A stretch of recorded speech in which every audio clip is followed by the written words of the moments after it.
મહાદેવ મહાદેવ મહાદેવ ભક્તો, સૌ પ્રથમ તો હનુમાન જન્મ ઉત્સવની આપ સર્વને હાર્દિક હાર્દિક હાર્દિક શુભકામનાઓ। દાદા હનુમાન આપ સર્વની મનોકામના પૂર્ણ કરે અને બળ બુદ્ધિ અને વિદ્યા પ્રદાન કરે તેવી દાદાના ચરણોમાં પ્રાર્થના।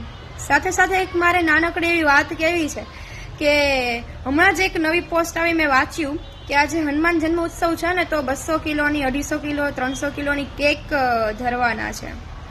તો મારે એના વિશે કહેવું છે થોડુંક કે આપણે ભારતીય સંસ્કૃતિ છીએ, ભારતમાં રહીએ છીએ, આપણી સંસ્કૃતિ આપણને આ કેક કાપવી કે મીણબત્તી મૂકીને જે આપણે ફૂંક મારીને એને રામ કરીએ છીએ તે આપણી સંસ્કૃતિ નથી, તે આપણું કલ્ચર નથી। આપણે હા વિદેશી કલ્ચર અપનાવીએ છીએ, એનો અર્થ એ નથી કે એટલું બધું અપનાવી લેવું જોઈએ કે આપણે આપણી સંસ્કૃતિ જ ભૂલી જઈએ।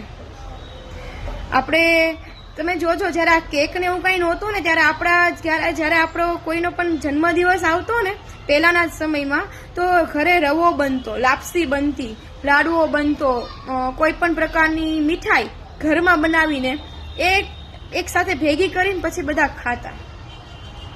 તો એમાં તો આજે દાદા હનુમાનનો જન્મ ઉત્સવ છે તો એમાં તો આપણે એને ખાસ કરીને લાડુઓ છે, ચૂરમું છે, બરાબર, આપણે એ આપવું જોઈએ, નહીં કે આ વિદેશી કલ્ચર અપનાવીને કેકો કટિંગ કરવી જોઈએ।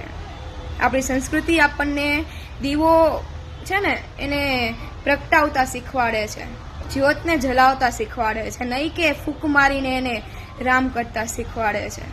મારી વાત નાની એવી પણ ઘણી સમજવા જેવી છે, જો ઊંડાણમાં સમજીએ ને તો આપણે જ્યાં બધાના આપણા કોઈ પણ પ્રાગટ્ય દિવસ આવે એટલે આપણે તરત જ પહોંચી જઈએ કેકો લઈને, તો એવું ના કરવું જોઈએ। કમસે કમ આપણે ઈશ્વરને તો આ વસ્તુમાંથી દૂર રાખી શકીએ છીએ કે એને ના આપીએ એમ। હા, એની જગ્યાએ આપણે રવો બનાવીને, લાડુઓ બનાવીને, ચૂરમું બનાવીને આપીએ ને એ બાને બધા લોકોને પ્રસાદી મળશે, ખાશે।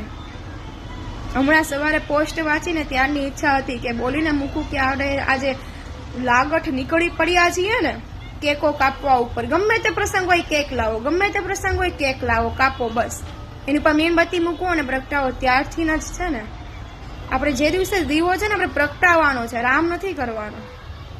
એટલા માટે આ વસ્તુ બંધ થવી જોઈએ, કેક કાપવા વાળી જે છે ને તે મારા ખ્યાલ મુજબ થોડીક વાત સમજાણી હશે, બાકી બોલો મહાદેવ મહાદેવ।